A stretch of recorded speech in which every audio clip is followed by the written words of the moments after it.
पहले 370, उसके बाद ट्रिपल तलाक, फिर राम मंदिर का कोर्ट के जरिए रास्ता साफ और अब देश में सीएए लागू। यह चौथा वो कदम है नरेंद्र मोदी सरकार का जिसको लेकर चर्चाएं लगातार हो रही हैं। ऐसे में हमें लगा कि जब आपके मन में कई सारे सवाल हैं तो क्यों ना उन सवालों का जवाब दिया जाए, क्यों ना आपको यह बताया जाए कि ये सिटीजनशिप अमेंडमेंट एक्ट जो है इससे क्या होने वाला है, क्या इससे देश के मुसलमानों को डरने की जरूरत है, किस किस देश के नागरिकों को भारत में नागरिकता दी जाएगी, क्यों सीए को लेकर एक अफवाह फैली हुई है, क्या इससे किसी तरह की नागरिकता जो है वो छीनी जाएगी, ये भी अपने अपने सवाल है। सीए के नियम कायदे कानून क्या हैं, यानी कब से किसको रहने को इजाजत है, सीएए का विरोध जो है वो कौन कर रहा है, सीएए में मुसलमानों को शामिल क्यों नहीं किया गया और सीएए का एनआरसी से क्या लेना देना है, ये हम आपको बताएं। जब कानून में अदालतों में चुनौतियां दी गई थी तब इसको लेकर चर्चा क्या हुई थी और बीते 4 सालों से यह मामला अटका क्यों पड़ा था, यह भी आपको समझाएं। लेकिन ये सारी चीजें आपको बताएं उससे पहले सबसे बेसिक जवाब, सीएए यानी सिटीजनशिप अमेंडमेंट एक्ट, वो एक्ट जो भारत के 3 पड़ोसी देशों में रहने वाले अल्पसंख्यक लोग, जिसमें कि हिंदू, सिख, जैन, पारसी और ईसाई समुदाय के लोग हैं, उनको इंडिया में रहने की नागरिकता देता है। 31 दिसंबर 2014 के पहले अगर आप इंडिया में आए थे तो अब आपको इंडियन, और ये 3 देशों की कहानी है जिसमें पाकिस्तान है, जिसमें बांग्लादेश है, जिसमें अफगानिस्तान आता है। अब सवाल यह है कि इनको ये नागरिकता क्यों दी जा रही है, तो इसका जवाब जो सरकार की तरफ से आया है वो बड़ा साधारण सा है कि जब देश आजाद हुआ था तब बांग्लादेश और पाकिस्तान हिंदुस्तान का हिस्सा हुआ करते थे आजादी के पहले। अफगानिस्तान को भी एक जमाने में हम मानते हैं कि हमारी सीमाएं खुली हुई थी और हम सब एक ही हुआ करते थे।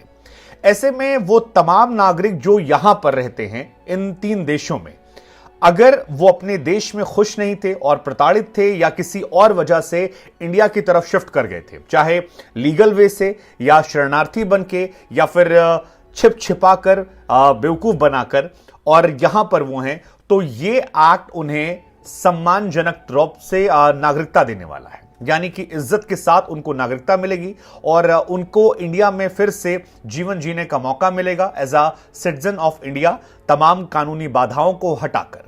दशकों से जो शरणार्थी थे उनको सम्मानजनक रिस्पेक्ट मिलेगी, क्योंकि आप शरणार्थी होते हैं तो आपके पास बहुत सारे राइट्स नहीं होते हैं। अब जब आप इंडिया के नागरिक बन जाएंगे तो इन तमाम देशों से उनके नागरिक अधिकार की सुरक्षा होगी, उनके सांस्कृतिक, उनकी भाषिक, उनकी सामाजिक पहचान की सुरक्षा होगी, और ये उनके लिए और उससे ज्यादा उनकी आने वाली पीढ़ियों के लिए फायदेमंद होगा, जिसमें वो बिजनेस कर सकते हैं, घूम सकते हैं, प्रॉपर्टी खरीद।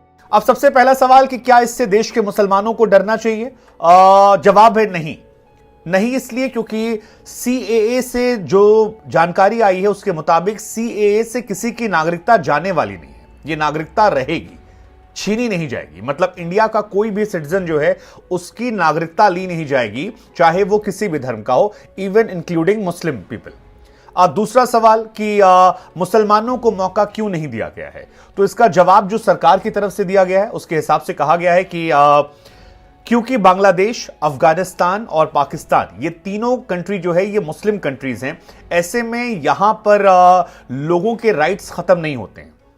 राइट्स हम उनको दे रहे हैं जो इन तीनों देश में प्रताड़ित लोग हैं, हिंदू, सिख, बौद्ध, जैन, पारसी, ईसाई, जिनका ये धर्म नहीं, क्योंकि तीनों पड़ोसी देश जो हैं वो मुस्लिम कंट्रीज हैं। ऐसे में मुस्लिम कंट्रीज में मुस्लिमों के साथ उनके राइट्स छीने जाएं, ये पॉसिबल नहीं है। हां, अगर उनमें से भी कोई इंडिया आना चाहता है तो जैसे अदनान सामी एक दूसरे प्रोसेस के जरिए आए थे, वैसे इंडिया में आकर वो लोग भी कर सकते हैं, लेकिन ये किसी के इंडियन राइट्स को छीनने वाला नहीं है। मतलब भारत में जो मुस्लिम्स रहते हैं उनका टेक्निकली इनसे कोई लेना देना नहीं है।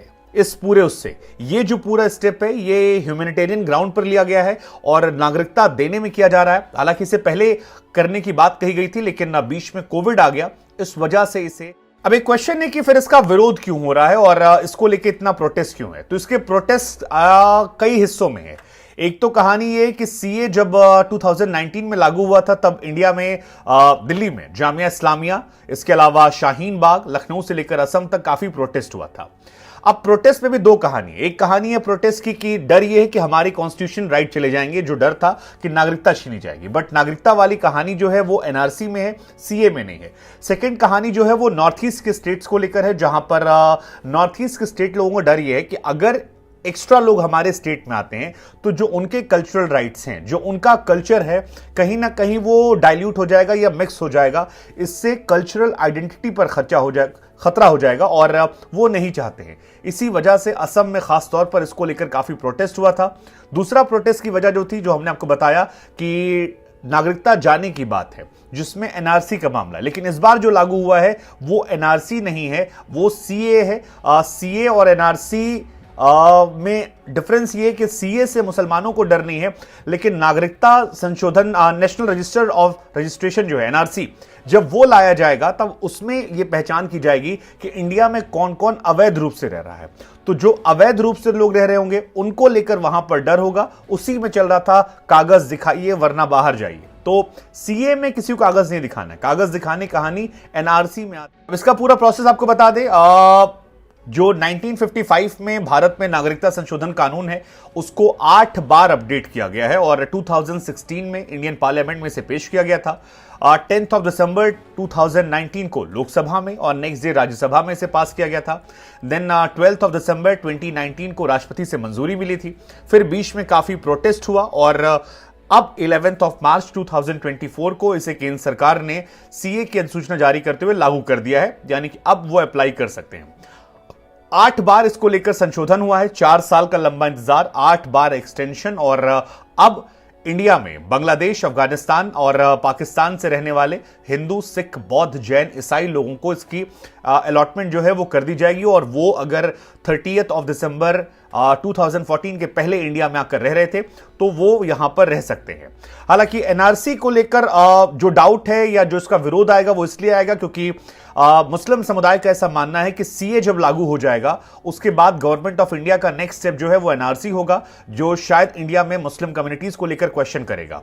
हालांकि केंद्र सरकार ने कहा है कि इससे नागरिकता जाएगी नहीं, लेकिन हम सब जानते हैं कि इंडिया में बहुत बड़ी संख्या में पोस्ट बांग्लादेश वॉर अवैध रूप से लोग आए थे और गवर्नमेंट ऑफ इंडिया उन्हीं की पहचान करके उन्हें बाहर भेजना चाहती है। पाकिस्तान ने भी कुछ दिनों पहले किया था अफगानिस्तान के नागरिकों को लेकर। अब शायद ये अगला स्टेप हो सकता है। आप क्या